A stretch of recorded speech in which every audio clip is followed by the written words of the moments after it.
Boa noite, queridos irmãos, a graça e a paz do nosso Senhor e Salvador Jesus Cristo. Amém? Uma grande honra estar com vocês mais um domingo, o dia do Senhor, para compartilharmos a santa palavra de Deus, juntos reunidos aqui, adorarmos ao nosso grandioso Deus e Senhor. Peço que você abra hoje a sua Bíblia em Gálatas, no capítulo 4.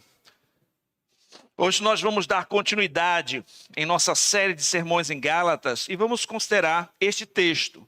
Gálatas 4, dos versos 21 ao 31.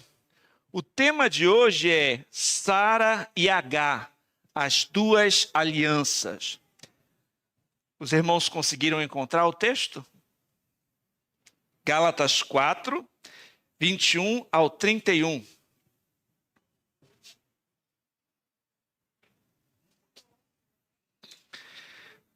Vamos ao texto. Dizei-me vós, os que quereis estar sob a lei, acaso não ouvis a lei? Pois está escrito que Abraão teve 2 filhos, um da mulher escrava e outro da livre. Mas o da escrava nasceu segundo a carne, o da livre mediante a promessa. Estas coisas são alegóricas, porque estas mulheres são 2 alianças. Uma, na verdade, se refere ao Monte Sinai, que gera para a escravidão. Esta é Agar. Ora, Agar é o Monte Sinai na Arábia e corresponde a Jerusalém atual, que está em escravidão com os seus filhos. Mas a Jerusalém lá de cima é livre, a qual é nossa mãe. Porque está escrito, alegra-te, ó estéril, que não dás à luz, exulta e clama, tu que não estás de parto, porque são mais numerosos os filhos da abandonada que os da que tem marido. Vós, porém, irmãos, sois filhos da promessa, como Isaque. Como, porém, outrora, o que nascera segundo a carne perseguia ao que nasceu segundo o Espírito, assim também agora. Contudo, o que diz a Escritura? Lança fora a escrava o seu filho, porque de modo algum o filho da escrava será herdeiro com o filho da livre. E assim, irmãos, somos filhos não da escrava, e sim da livre. Oremos. Santo Deus e Pai Todo-Poderoso, toda a terra está cheia da tua glória. O Senhor é santo, santo, santo, eterno, fiel. Nós estamos diante da tua santa palavra, Senhor. Ela é a lâmpada para os nossos pés. Ela é luz para o nosso caminhar. Ela é alimento para a nossa alma. Nesse momento eu te peço, meu Deus, desvenda os nossos olhos para contemplarmos as maravilhas de tua lei. Senhor, que o nosso coração seja como um solo fértil para receber a tua boa semente. Ó Senhor, eu reconheço que sem ti eu nada posso fazer. Reconheço minha fraqueza e a minha total dependência de ti. Por isso eu clamo, tem misericórdia de mim e usa-me como instrumento para expor com fidelidade a tua palavra, para a tua igreja que aqui se reúne. Ó Senhor, que as palavras dos meus lábios, o meditar do meu coração, sejam agradáveis na tua presença, Senhor. Rocha nossa, Redentor nosso, e que não a nós, Senhor, não a nós, mas ao teu nome seja dada toda a glória. Nós oramos em nome de Jesus Cristo, nosso Senhor. Amém. Queridos, para nós compreendermos esse texto, a força que ele tem, talvez você já tenha lido ele na sua leitura bíblica e não tenha ainda, aprofundado um pouquinho, feito um estudo desse texto, ou tenha ficado um pouquinho confuso para você. Como assim? O que Paulo quer dizer aqui, quando ele fala sobre Sara e Agar, 2 alianças? O que isso quer dizer? Talvez possa ser ainda algo que ainda não está muito claro para você. Mas para nós compreendermos a força desse texto, nós precisamos lembrar de algo fundamental. A Bíblia, ela não é apenas um conjunto de histórias desconexas. A Bíblia, ela é a narrativa de um Deus que governa a história por meio de alianças. Essas alianças se desenvolvem progressivamente até alcançarem o seu cumprimento final em Cristo. Então, os 66 livros da Bíblia contam uma única grande história que envolve criação, queda, redenção e consumação. Então, esse enredo vai de Gênesis a Apocalipse e fala de alianças. A nossa Confissão de Fé Batista de Londres, de 1689, ela também nos ensina a interpretar as Escrituras à luz desses pactos, especialmente 3 grandes pactos que nós encontramos ali na nossa Confissão de Fé, que vão expor realidades que encontramos nas Escrituras. O pacto de obras, o pacto da graça e um pacto da redenção. O que é isso, pastor? É a maneira como nós observamos que o enredo bíblico ele se desenvolve. Quando você observa o livro de Gênesis, você encontra ali um pacto de obras. Por que um pacto de obras? Porque Deus estabeleceu uma aliança ali com Adão como representante da humanidade no Éden. E por que ele é um pacto de obras? Porque se Adão obedecesse a Deus, ele seria abençoado. Ele poderia comer da árvore da vida, viver eternamente, estar no estado de glória para com o Senhor. Mas se Adão desobedecesse a Deus, morte. O salário do pecado é a morte, em todos os seus aspectos, físico, espiritual e eterno. Então, esse pacto que você encontra em Gênesis, este acordo ali, ele é condicional, envolve bênçãos, maldições, conforme a obediência ou desobediência de Adão. Mas nós todos sabemos que Adão pecou e aprove a Deus, em Gênesis 3,15, prometer um descendente que viria. Ele promete um pacto de graça. Ele promete que um dia viria um descendente que esmagaria a cabeça da serpente. Esse pacto ele não foi firmado com Adão, mas ele foi prometido e foi posteriormente revelado progressivamente por meio das alianças que Deus fez ao longo da história, né? E essas alianças, as Escrituras falam das alianças da promessa. Ao longo da história, você vai observar que depois da queda, a desordem entrou, né, no mundo.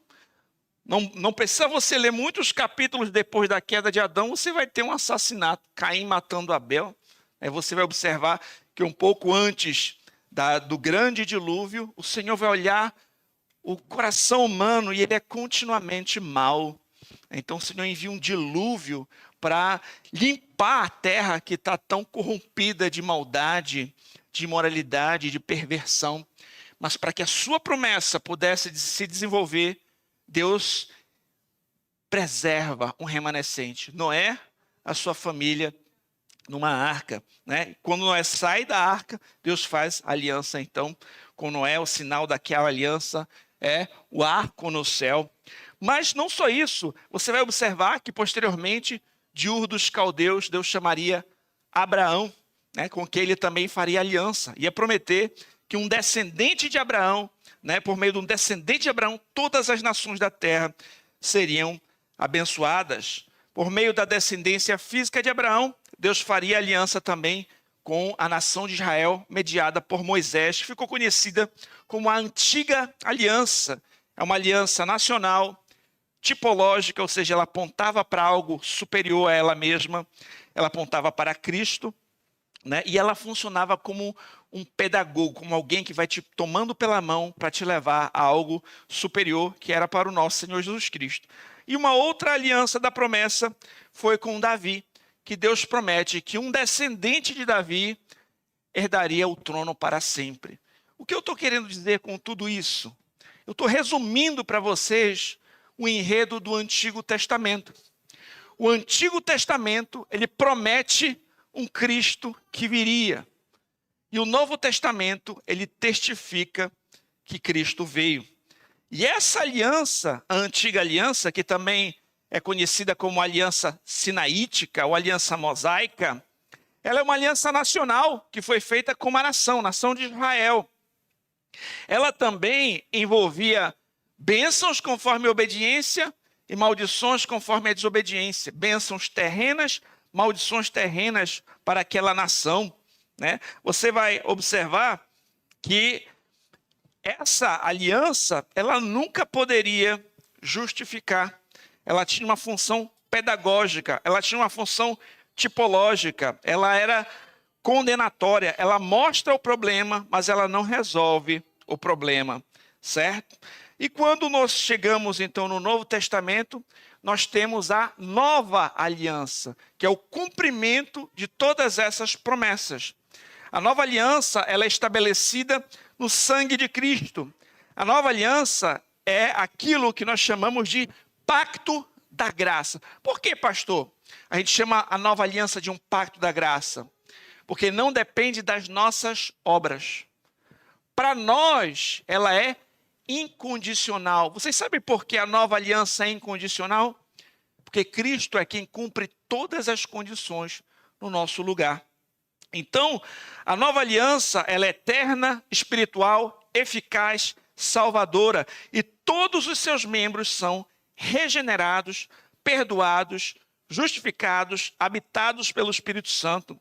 Então, é uma aliança que não pode ser quebrada e ela é o cumprimento de todas aquelas promessas anteriores. Está dando para entender? O Antigo Testamento promete o Cristo que viria. O Novo Testamento testifica que ele veio. E tudo isso aconteceu em cumprimento de um eterno pacto de redenção. O que é isso, pastor? O eterno pacto de redenção foi um acordo que foi feito entre as pessoas da Trindade, antes da fundação do mundo, para a salvação de um povo eleito. O Pai determinou, o Filho executou e o Espírito Santo é quem aplica essa salvação no coração do seu povo. Em resumo, o pacto de obras, ele revela a nossa incapacidade. O pacto da graça revela a suficiência de Cristo. E o pacto da redenção revela a sabedoria eterna de Deus. Desse modo, nós entendemos que toda a Escritura aponta para o Cordeiro de Deus, que sela o pacto da graça no seu próprio sangue. O nome dele é Jesus Cristo. Então, esse é um grande quadro, porque quando nós vamos falar sobre as aliança com Abraão, antiga, nova aliança, a gente tem uma noção geral. Então, quando nós chegamos num texto como esse, que vai falar a respeito de aliança, é importante a gente ter alguma noção a respeito desse assunto. Então, quando nós observamos nesse texto, que vai falar sobre a aliança com Abraão, essa aliança abraâmica, ela tinha duas dimensões. Uma era física e temporária, e outra espiritual e eterna. Por exemplo, vamos observar os aspectos físicos da aliança abraâmica.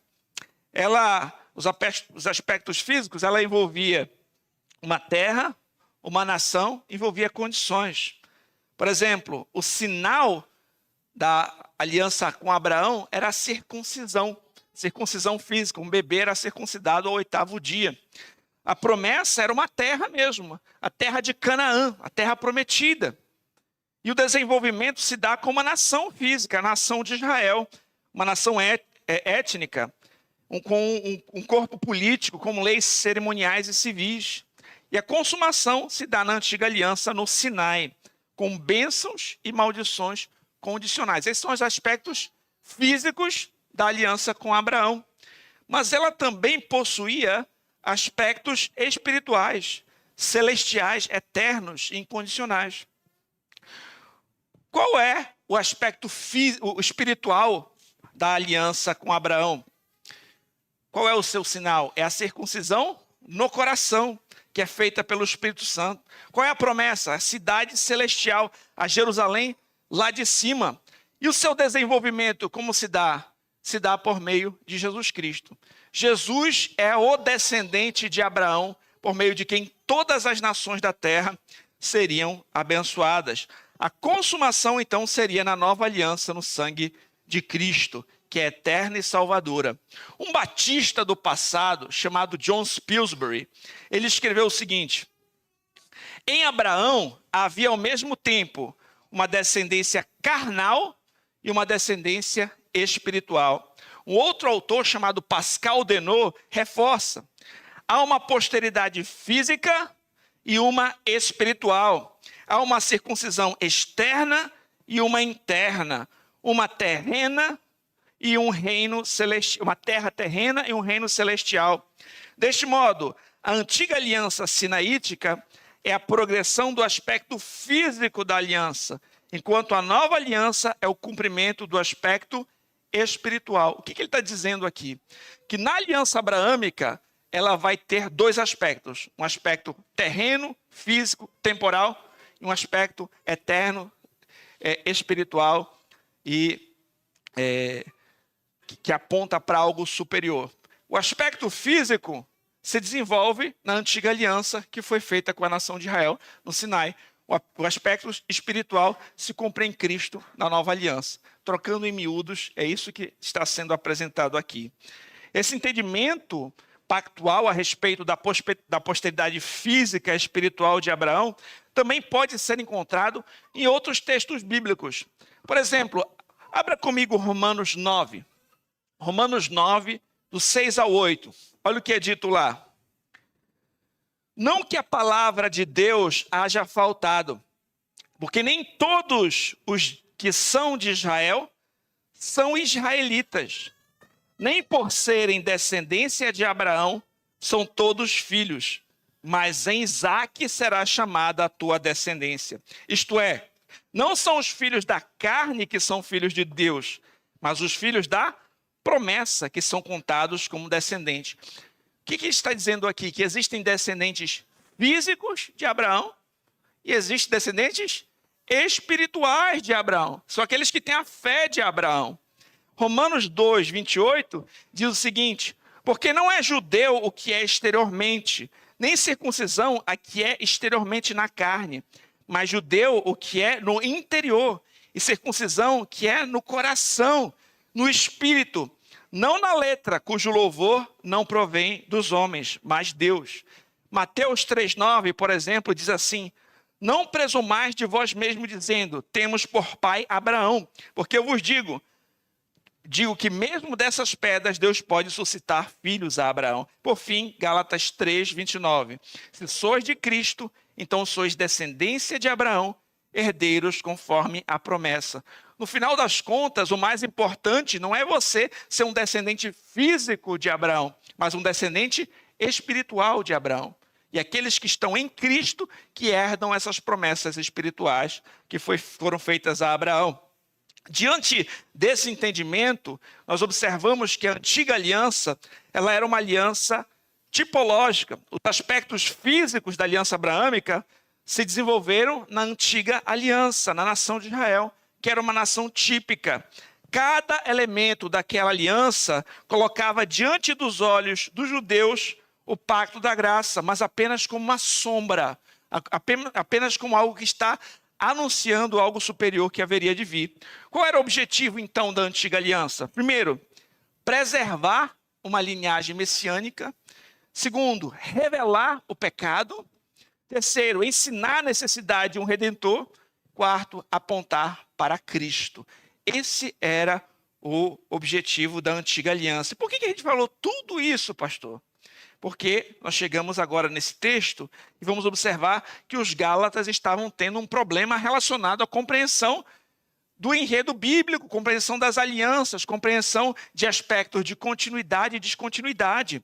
Vocês lembram dos judaizantes que estavam fazendo, eles quererem retroceder para aspectos cerimoniais e pasmem, como condição para encontrar a aprovação divina. Os Gálatas, influenciados pelos judaizantes, estavam confundindo exatamente essas duas dimensões. Eles queriam voltar para o aspecto físico, mosaico da aliança abraâmica, como se esse pacto ainda fosse normativo para a vida cristã.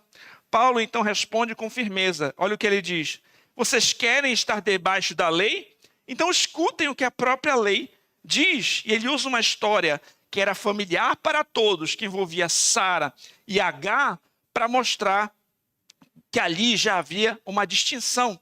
ali H, correspondendo à antiga aliança, à escravidão e à Jerusalém terrena. E Sara, a nova aliança, liberdade e a Jerusalém celestial. Então essas duas mulheres, seus dois filhos, elas representam uma descendência da carne e uma descendência do espírito. Um pacto físico, um pacto espiritual. Elas representam escravidão, liberdade, um contraste entre o Sinai e Cristo. E desse modo, quando nós observamos no final a expulsão de Agar, ela simboliza a abolição da antiga aliança, enquanto Sara permanece como um símbolo da permanência e plenitude da nova aliança. E assim Paulo chega ao seu ponto central. Nós não somos filhos da escrava, mas somos filhos da livre. Não somos filhos da carne, mas somos filhos da promessa. Nós não pertencemos ao Sinai, pertencemos à cidade, a Jerusalém celestial. Então, voltar à antiga aliança como um pacto é abandonar a liberdade do evangelho, retornar à escravidão. E tendo isso em vista, eu vou considerar esse texto em três partes. Em primeiro lugar, dos versos 21 ao 25. H, aliança segundo a carne. Segundo, Sara, aliança segundo a promessa. Terceiro, o conflito entre as duas sementes, que é dos versos 29 ao 31. Caso alguém esteja notando, eu vou repetir a estrutura. Primeiro, H, aliança segundo a carne, 21 ao 25. Segundo, Sara, aliança segundo a promessa, 26 ao 28. E terceiro, o conflito entre as duas sementes, do 29 ao 31. Então vamos observar agora o primeiro ponto. Eu convido você de novo a observar o verso 21. Olha o que diz lá. Dizei-me os que quereis estar sob a lei. Acaso não ouvis a lei? Então nessa parte nós notamos o problema dos Gálatas. O texto diz, vós que quereis estar sob a lei. Não ouvis a lei, eles querem estar sob a lei, sob o pacto mosaico, sob a aliança sinaítica, sobre o princípio condicional. Faça isso e viva. Né? Em outras palavras, eles estavam confiando na sua própria carne. O texto prossegue. Ismael nasce segundo a carne. Vamos observar o verso 22. Pois está escrito que Abraão teve dois filhos, um da mulher escrava, outro da livre. Mas o da escrava nasceu segundo a carne, o da livre mediante a promessa. Vocês lembram muito bem, na sua leitura bíblica anual, ou na sua leitura bíblica ali no livro de Gênesis, que Deus havia prometido um filho a Abraão. Mas com a aparente demora da chegada desse descendente, desse milagre, Sara sugeriu que Abraão tivesse relações com a sua escrava. Mas nós sabemos que esse filho que nasceu dessa relação não era o filho da promessa. Quem foi que nasceu primeiro? Ismael. Desse modo, o filho da escrava corresponde ao esforço humano, a tentativa de dar uma ajuda ali para Deus, de respeito a uma religiosidade natural, obras sem fé, ou uma fé misturada ali com uma espécie de pragmatismo. Em outras palavras, representa um coração que está confiando em si mesmo. O apóstolo explica que essas mulheres representam duas alianças. E H representa a aliança sinaítica. Observe o verso 24.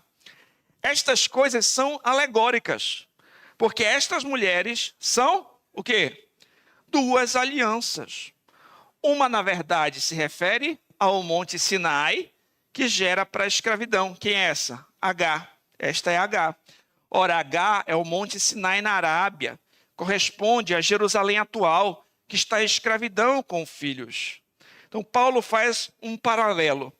H representando o Monte Sinai, a Jerusalém terrena. E Sara representando o Monte Sião, a Jerusalém celestial. Então, ele explica que H gera escravidão. Porque o pacto mosaico, ele revela o pecado, ele condena o homem, ele aponta para Cristo, mas ele não salva em virtude dele mesmo. O sangue de bodes e touros não resolvia o problema do pecado. Era necessário um sacrifício maior. Tudo aquilo ali apontava para algo superior. a figura do sumo sacerdote, o dia da expiação, os sacrifícios, aquilo ali mostra que nós pecamos, que precisamos de alguém que intercede por nós, que nosso Deus ele é santo, que sem derramamento de sangue não há expiação pelo pecado, mas que aquilo ali ainda é incompleto, é imperfeito. Não resolve em virtude dele mesmo, mas apontava para quem resolvia. Mas se você fica só com aquilo, você não consegue. Nehemiah Cox explica que o pacto do Sinai não era o pacto da graça em sua essência, mas uma aliança temporária, tipológica, terrena, cujo propósito era conduzir o evangelho, não substituí-lo. Só fazendo um parênteses aqui, alguém pode perguntar, mas e aquele povo lá do passado? Como é que eles foram salvos? Eles foram salvos pela graça, mediante a fé no Cristo que ainda viria. Todo mundo que foi salvo, em toda a história da igreja, em toda a história do mundo, foi salvo em virtude de Jesus Cristo, pelos benefícios da nova aliança.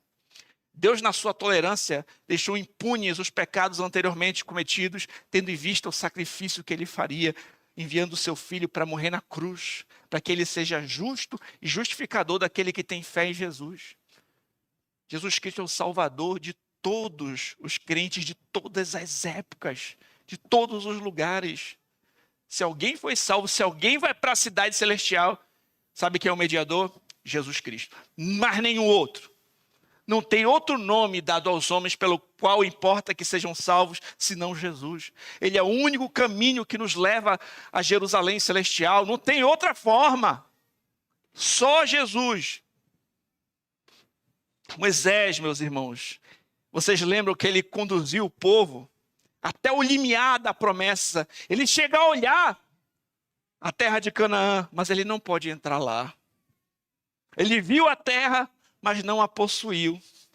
É isso que a lei faz conosco. Ela mostra o caminho, mas ela não nos leva até o destino, né? Porém, Josué, e é interessante notar que o nome de Josué é o Senhor, é salvação. Ele entrou com o povo, ele lhes deu a herança. Assim é com Jesus Cristo. Ele não apenas aponta o caminho, ele é o caminho. Jesus disse, eu sou o caminho, a verdade e a vida. Ninguém vem ao Pai senão por mim. Ele que nos leva da escravidão à promessa, da terra seca do Sinai até a Canaã celestial. Queridos, a lei nos conduz até a fronteira da promessa, mas ela não nos faz entrar. Ela nos humilha, ela revela o nosso pecado, mas ela não nos salva. Somente Cristo, o mediador da nova aliança, nos introduz na herança eterna. Portanto, meus irmãos, aproxime-se da lei como espelho que expõe a sua necessidade constante de Cristo, não como uma escada para tentar alcançar o céu com as suas próprias forças. A nossa confiança deve estar somente em Jesus Cristo. Eu convido você, nesse momento, perguntar a si mesmo, em que se baseia a minha aceitação diante de Deus? Na justiça perfeita de Cristo ou no meu comportamento? Ou no meu ministério? Ou na minha moralidade? Ou na minha disciplina espiritual? Queridos, a fé verdadeira abandona tudo, toda a autoconfiança e se lança totalmente sobre Cristo. É como alguém falou certa vez, nada nas minhas mãos eu trago, somente a cruz eu me agarro. Eu confio somente em Jesus. Eu não posso fazer nada para justificar a mim mesmo. Ele pode. Amém? Queridos, um zelo religioso sem Cristo é só religião da carne. Vale a pena nós examinarmos a nós mesmos também o seguinte: sua fé é fruto do novo nascimento ou é uma mera tradição herdada? Você de fato nasceu de novo? Se você fizer essa pergunta a si mesmo, a minha fé realmente é fruto de um novo nascimento ou é simplesmente uma tradição? A minha família toda cria assim, eu vim para cá meus amigos estão na igreja, né? Então eu acabo aprendendo ali um vocabulário, vou frequentar aquelas reuniões. Será que é só isso? Ou ela é de fato uma evidência de um novo nascimento? Porque se não for, meus irmãos, eu convido você hoje, arrependa-se do seu pecado, creia em Cristo, clame para que Ele te dê uma fé verdadeira. Muitas pessoas seguiam a Cristo por diversos motivos. Olha, Ele está multiplicando pães e peixes, vamos lá. Olha, Ele faz milagres, quero ver. Alguns já estavam com uma pedra aqui esperando, olha, você lhe falar alguma coisa errada. Mas tinha aqueles que criam de fato que Ele era o Filho de Deus. Você lembra quando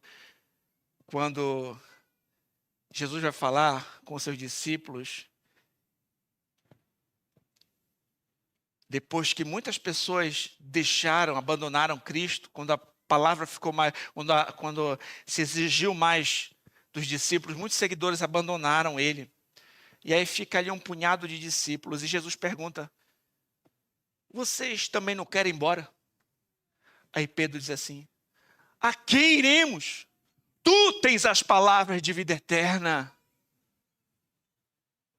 Quando a gente entende que é só Ele que é o caminho, não tem jeito, não tem outro caminho, não tem outra forma. É isso que tem no seu coração, de olhar para o lado e não tem outra alternativa, não tem outro caminho, não tem nada que eu possa fazer. Só tem um Senhor e só tem um Salvador, Jesus Cristo. Queridos, se H nos lembra que não podemos entrar na promessa por nossas obras, Sara aponta para a graça soberana de Deus. Deus prometeu um filho a estéril e cumpriu. Assim também em Cristo somos feitos filhos da promessa, não por esforço humano, mas por intervenção da graça. Isso nos conduz agora ao nosso segundo ponto. Segundo ponto, Sara, a aliança segundo a promessa. E eu convido você a ler comigo 26 ao 28. Mas a Jerusalém lá de cima é livre, a qual é nossa mãe, porque está escrito, alegra-te, ó estéril, que não dás à luz, exulta e clama, tu que não estás de parto, porque são mais numerosos os filhos da abandonada da que tem marido. Aqui Paulo ele faz uma transição radical da aliança terrena, representada por H, pelo Sinai, para a aliança celestial, representada aqui por Sara, pela Jerusalém de cima, a cidade eterna, a comunidade dos remidos, a realidade espiritual da nova aliança. Ele cita Isaías 54:1 para mostrar que estéril, Sara, gera filhos não pela força natural, mas pela fidelidade da promessa divina. É isso que Paulo quer dizer quando ele afirma, vós, porém, irmãos, sois filhos da promessa como Isaque. Isaque, ele nasceu da intervenção soberana de Deus. Queridos, assim também a igreja. A igreja não é uma comunidade étnica ou natural, mas é um povo formado pela fé, regenerado pelo Espírito. Se Ismael representa o esforço humano, Isaque representa um milagre de Deus. Sara representa a promessa que se torna realidade na nova aliança. No Antigo Testamento, como nós vimos, o pacto da graça, ele existia como uma promessa, foi revelado como uma promessa.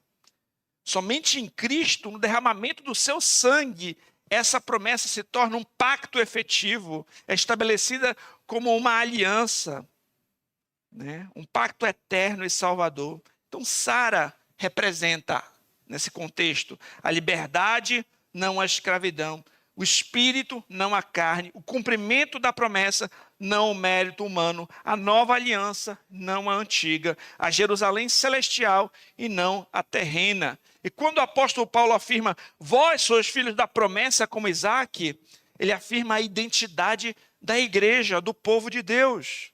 A igreja não é apenas um povo natural, nós somos o povo regenerado, um povo nascido do Espírito, pautado na fé. Nós pertencemos à nova aliança, à Jerusalém celestial.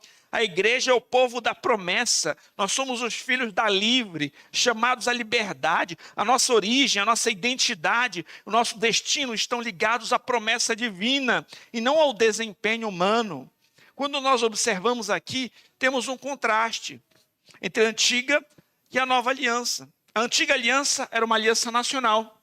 A nova aliança era feita com uma etnia, com uma nação de Israel. A nova aliança é internacional, é feita com crentes de todas as nações. Lembra o que disse Jesus? Toda autoridade me foi dada nos céus e na terra. Vão, faço discípulos de todas as nações. Os gentios, eles são enxertados na oliveira. Deus derruba aquela parede de separação e faz um novo povo. Crentes de toda parte fazem parte da nova aliança. A antiga aliança não resolvia o problema do pecado. Era um diagnóstico. A nova aliança, o sangue de Cristo, nos limpa de todo pecado. Ela é a cura definitiva. A antiga aliança durou até tempo determinado. Era temporária. Nova aliança eterna, nunca será revogada. A antiga aliança era a sombra, apontando para algo maior. A nova aliança é a substância, o cumprimento de tudo aquilo que foi prometido. A antiga aliança prometia, nova aliança cumpre, porque Cristo veio, morreu, ressuscitou. A antiga aliança falava de um Cristo que viria. A nova aliança celebra o Cristo que veio, reina para sempre.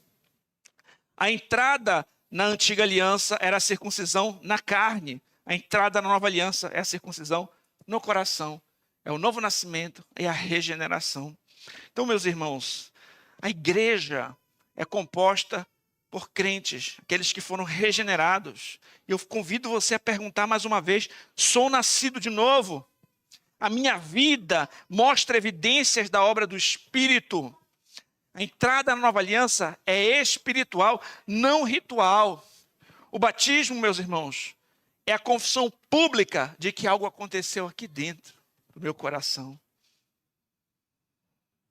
Ela demonstra, a pessoa que quer se batizar, ela demonstra que se arrependeu dos seus pecados, que tem fé em Cristo, que foi gerado pela graça.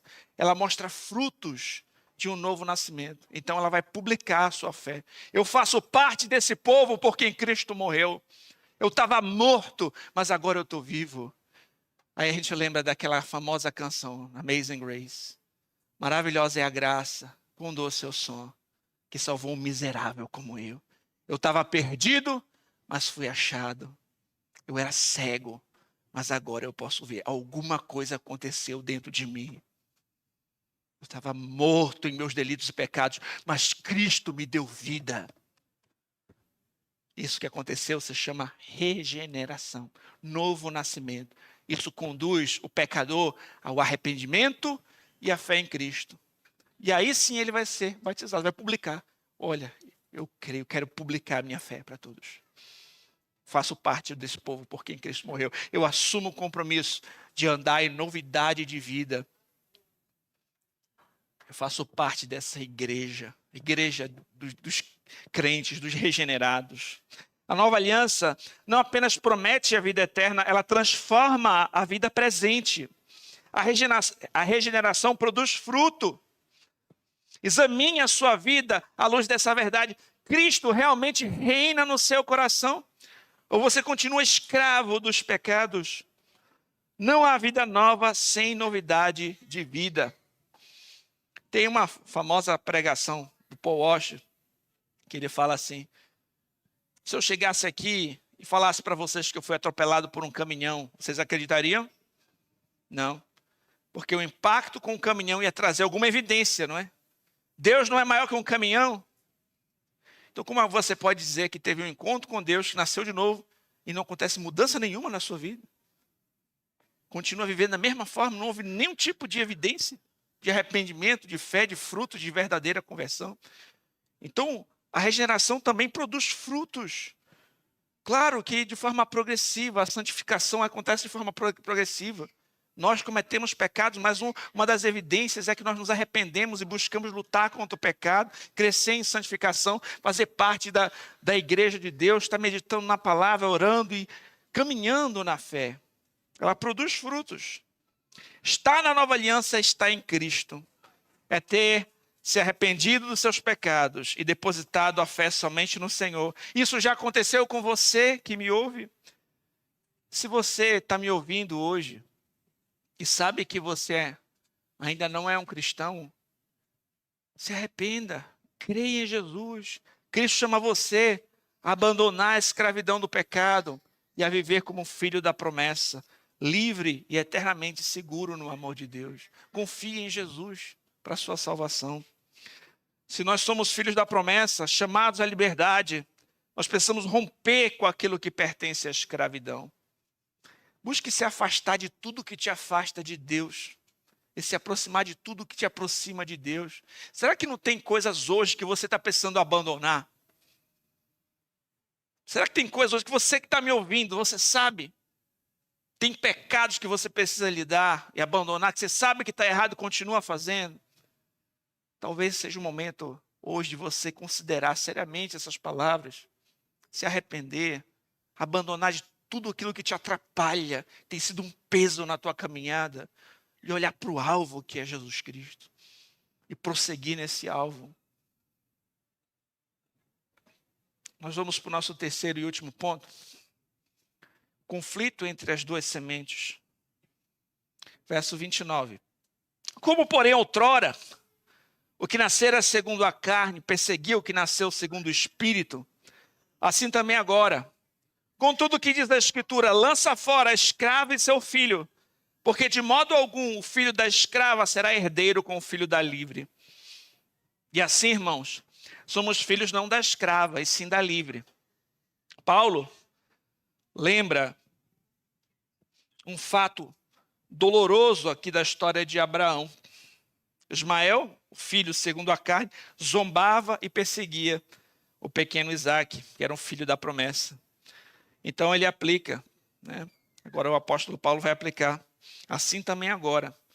Então, meus irmãos, quando a gente observa essa perseguição do filho da carne, perseguindo sempre, né, o da promessa, a gente lembra também de Gênesis 3,15, que já foi anunciado que haveria um conflito. O Senhor disse, porém, inimizade entre ti e a mulher, entre a tua semente e a sua semente. Então, ao longo da Bíblia, nós vemos essa guerra entre a semente da serpente e a semente da mulher, várias vezes.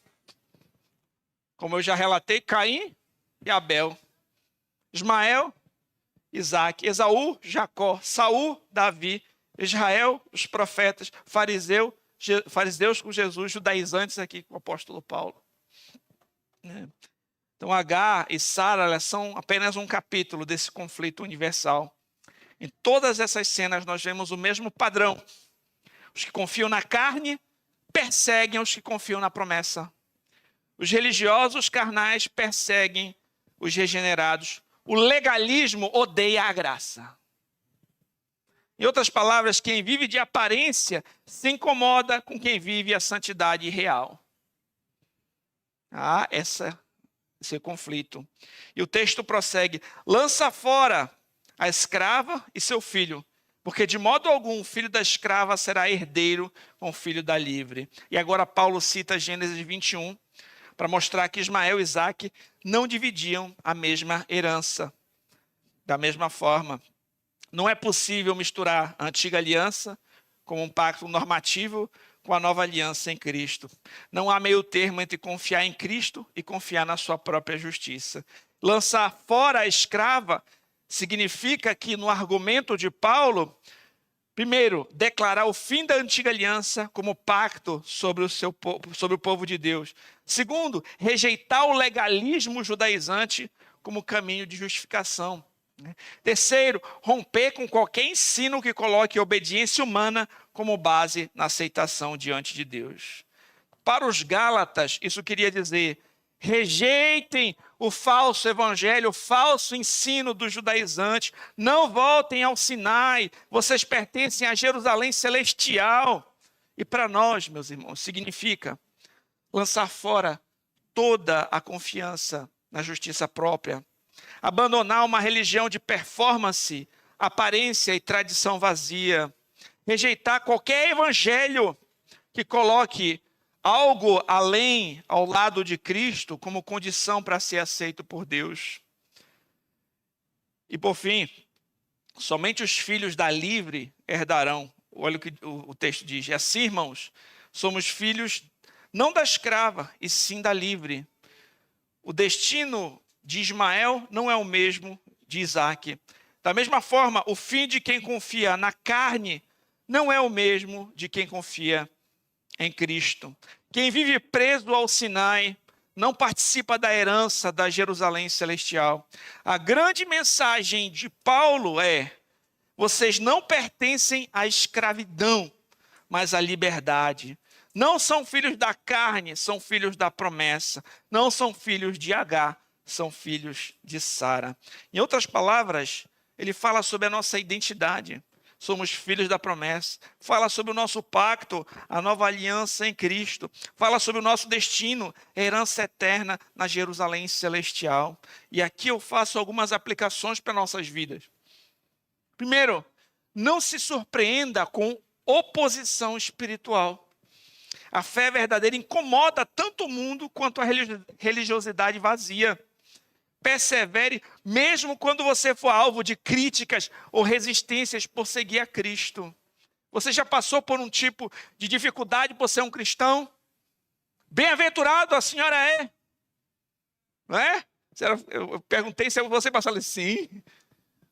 O Senhor Jesus Cristo, bem-aventurados sois quando por meu nome mentirem, perseguirem. Grande é o vosso galardão nos céus. Eu lembro quando eu me converti, era um novo convertido, eu estava na faculdade, e no meu ânimo de querer falar de Jesus para todo mundo, eu comprei uma camiseta com algo que estampava que eu era um cristão. Quando eu cheguei com os meus amigos da faculdade, parecia que eu tinha feito assim, algo tão ruim. Era como se incomodasse tanto que eu tivesse mudado daquela forma, ou como se eu estivesse expressando que eu era um cristão. Como aquilo incomodava. O que aconteceu contigo, rapaz? Por que tu está usando essa camisa? Algumas palavras eu não posso nem falar aqui no púlpito. Ou quando eu fui numa roda de amigos, e eles todos me indagaram por conta da minha mudança, do meu comportamento. Ou quem sabe você na sua empresa, quando você quer ser honesto, quando outras pessoas estão querendo fazer falcatruas. Ou quando você quer manter a santidade, enquanto seus colegas todos estão na escola, estão envolvidos com imoralidades. Pode ser que você enfrente perseguições, pressões, mas não se surpreenda. Você é bem-aventurado. Isso é ser luz do mundo. Brilhar no meio da escuridão como as estrelas brilham no céu. É ser sal da terra. Não se conforme com esse mundo. Tenha uma mente transformada. Conforme a palavra de Deus. Lembra de Daniel na Babilônia? Com seus amigos. Lembra de Sadraque, Mesaque e Abednego que escolhem ficar de pé. Ou de Daniel sendo lançado na cova dos leões, por não se conformar. Os servos de Deus são perseguidos. Não se surpreenda quando isso acontecer. Confie no Senhor, porque no meio das angústias, Ele conhece a dor dos seus servos. Ele conhece, Ele sabe. Aquele que alimenta os passarinhos, o que veste os lírios do campo, Ele conhece as necessidades dos seus filhos. Você lembra quando Estevão estava sendo apedrejado? No momento mais difícil, ele olhou para o céu. Ele viu a glória de Deus em Jesus Cristo. O Senhor, no momento mais difícil, Ele é Emanuel, é Deus conosco. Assuma a sua identidade em Cristo. Em Cristo você é filho da livre, nascido do Espírito, herdeiro pela graça. Viva com segurança, alegria e liberdade em Cristo. Em Jesus nós somos filhos de Deus. Isso é a coisa mais maravilhosa, poder chamar Deus de Pai. Nós éramos filhos da ira e somos filhos de Deus. Eu lembro daquela cena do filho pródigo voltando para casa, todo lascado, arrependido. Mas o pai vai lá, o abraça, o acolhe, coloca um anel no seu dedo e faz um banquete, porque é a grande alegria no céu quando um pecador se arrepende dos seus pecados. Que maravilhoso é ver o que Deus faz conosco em Jesus. Somos filhos de Deus. Outra lição: rejeite todo esforço humano como meio de salvação. A salvação nunca foi e nunca será mérito nosso, resultado da nossa conquista. É pela graça, meus irmãos, por meio da fé em Cristo. Descanse na obra completa de Jesus. Pela graça sois salvos mediante a fé. Isso não vem de vós, é dom de Deus, não de obras para que ninguém se glorie. Nossas obras não são evidências, são consequências. Nós vamos fazer obras por amor daquele que nos amou primeiro. Outra coisa, valorize a igreja como comunidade espiritual. A igreja não é somente um povo étnico, uma convenção humana, um clube. É o povo da promessa, regenerado pelo Espírito. Ame a sua igreja, sirva, ore, persevere com o povo de Deus. Vamos levar as cargas uns dos outros. Vamos chorar com o que chora, se alegrar com o que se alegra, sentir falta dos nossos irmãos, caminhar juntos, fortalecer uns aos outros, aconselhar, compartilhar a palavra uns aos outros. Vamos amar uns aos outros como nos foi orientado. Valorize a sua igreja, a sua família na fé. Persevere junto com o povo de Deus rumo à cidade celestial. Você não foi chamado para ser um lobo solitário, não. Não é essa figura. A figura é um rebanho. Ovelhas unidas. Não é para caminhar sozinho. Juntos nós somos mais fortes. Nós estamos sendo cuidados, pastoreados e cuidando uns dos outros. Quando você não está bem, quem sabe, um irmão, uma irmã vem, ora por você, você sai mais fortalecido. Você vem às vezes se arrastando, não está com força nem para ler a Bíblia, mas aí você ouve a pregação e a fé vem pelo ouvir. Ouvir a palavra de Deus, você sai fortalecido. Nós precisamos uns dos outros, nós precisamos congregar. Não deixe de congregar, como é costume de alguns, mas vamos fazer demonstrações, estimulando uns aos outros, ao amor e às boas obras. Se envolva, se permita fazer amizades com seus irmãos. E para concluir, meus irmãos, o apóstolo Paulo, ele não está apenas explicando um ponto da história bíblica, ele está defendendo o evangelho e chamando a igreja a permanecer firme na liberdade que há em Cristo. Sara e Agar representam dois caminhos. Um caminho de esforço humano, escravidão e condenação. O outro de promessa, liberdade e vida eterna. A antiga aliança como pacto terminou.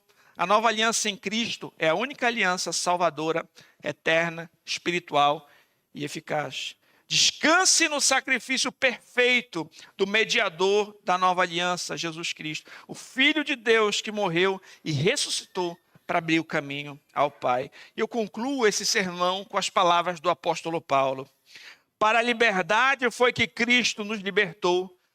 Permanecei, pois, firmes e não vos submetais de novo a jugo de escravidão.